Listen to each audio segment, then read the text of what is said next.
지난 크리스마스 이브에 정말 기적 같은 일이 벌어졌죠? 산타 할아버지가 선물이라도 뿌리고 간 건지 1480원을 넘나들며 우리 속을 시커멓게 태우던 환율이 하루 만에 갑자기 30원 넘게 뚝 떨어졌습니다.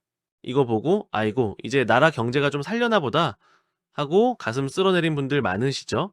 그런데 여러분 이거 진짜 좋아할 일일까요? 아니면은 우리 눈을 잠깐 가리는 화려한 쇼일까요? 오늘 팽 부장이 그 화려한 쇼 뒤에 숨겨진 차가운 진실을 아주 낱낱이 파헤쳐 드리겠습니다. 오늘 내용 모르면 2026년 내 소중한 자산이 어떻게 녹아내리는지도 모른 채 당할 수 있으니까요. 집중해 보세요. 이거 모르면 진짜 큰일 납니다. 자, 먼저 정부가 왜 갑자기 연말에 이렇게 무리해서 환율을 끌어내렸을까요? 다 이유가 있습니다. 우리 명절에 손님 오시기 전에 집안 구석구석 먼지 닦고 준비하죠. 정부와 기업도 똑같습니다. 12월 31일 종가가 바로 그들의 성적표가 되기 때문이죠. 특히 우리나라 기업들은 미국에 공장 짓고 투자하느라 달러 빚을 엄청나게 짊어지고 있습니다. 그런데 연말에 환율이 1,500원인 상태로 끝나느냐 아니면은 1,400원대로 내려와서 끝나느냐에 따라 장부에 적히는 빚의 액수가 무려 10%나 왔다 갔다 합니다. 환율을 억지로라도 낮춰놔야 우리 회사 빚 별로 없어요 하고 예쁘게 장부 화장을 할 수 있는 겁니다. 자, 은행들도 마찬가지예요. 환율이 너무 높으면 은행의 건전성을 나타내는 BIS 비율이라는 게 뚝 떨어져서 부실해 보이거든요. 그래서 정부가 총대를 메고 연말 종가 관리에 나선 겁니다. 그런데 정부가 이 관리에 들어가기 전에 시장에 아주 강력한 신호를 보냈습니다.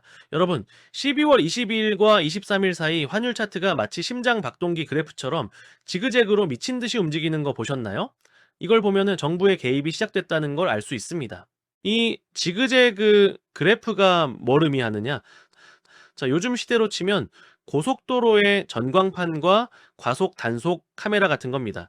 차들이 이 규정 속도를 무시하고 막 달리려고 할 때 전광판에 여기서부터는 절대 감속 위반 시 즉시 단속이라고 빨간불을 번쩍이며 경고를 날리는 거죠. 정부가 시장에 대고 1485원은 절대로 못 넘어가. 자, 여기 넘어서 베팅하는 놈들은 다 과속 딱지 떼고 손해볼 줄 알아 하고 강력하게 경고를 날리는 겁니다. 그러면서 시장의 저항이 얼마나 센지 살짝살짝 테스트를 하다가 물량을 한꺼번에 폭탄처럼 투하해서 환율을 30원씩 끌어내리는 거죠. 1차 방어선인 1,485원이 위태로우니까 1,460원까지 방어선을 내리면서까지 결사적으로 막아낸 겁니다. 하지만 여러분, 세상에 공짜는 없습니다. 이 방어에 들어간 비용이 사실은 우리 국민들의 피 같은 국민연금 주머니에서 나왔을 가능성이 높거든요. 국민연금이 달러를 빌려주는 대신 원화를 담보로 제공하는 환해지를 한 건데 이게 진짜 문제입니다. 자, 지금 달러 금리가 우리 원화 금리보다 훨씬 높죠. 그럼 국민연금은 그 금리 차이만큼 앉아서 현금 손해를 보게 됩니다. 뉴스를 보면 국민연금 역대급 수익이라고 떠들지만 그건 주식 안 팔고 그냥 가지고 있을 때의 평가 이익일 뿐입니다. 반면에 환율 방어하느라 나가는 환해지 비용은 매달 현금으로 꼬박꼬박 빠져나가는 확정 손실이에요. 결국 우리 노후에 그 줄 돈을 미리 털어서 정부의 환율 방어 총알로 쓰고 있다는 소린데 이거 정말 심각한 문제 아닙니까? 더 무서운 건 지금 우리나라 환율 문제가 급성 독감이 아니라 만성 질환이라는 점입니다. 1997년 외환위기나 2008년 금융위기처럼 갑자기 환율이 폭등할 때는 정부가 아무리 막으려 해도 안 됐지만 지금처럼 스멀스멀 계속 오르는 병은 단기적으로 약을 쓰면 눌러놓을 수는 있습니다. 하지만 약을 끊으면 다시 튀어오르는 건 시간 문제죠. 근본적인 원인은 따로 있습니다. 우리나라가 미국보다 금리가 낮은 상태가 무려 42개월째 이어지고 있어요.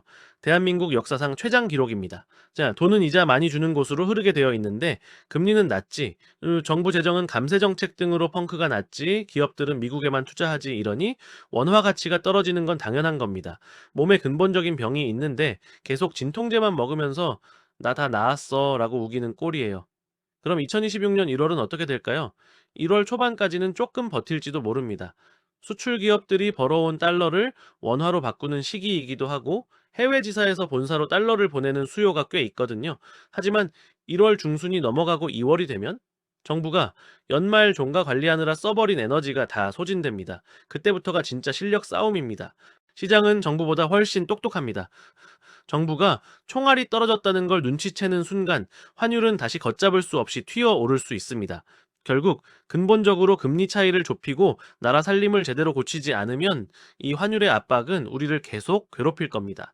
자, 여러분의 생각은 어떠신가요? 그래도 정부가 나서서 막아주니 다행이다라고 생각하시나요? 아니면 내 노후 자금인 국민연금까지 동원해서 장부 마사지를 하는 건 너무하다라고 생각하시나요? 정부의 이번 환율 개입, 과연 신의 한 수였을까요? 아니면 폭탄 돌리기였을까요?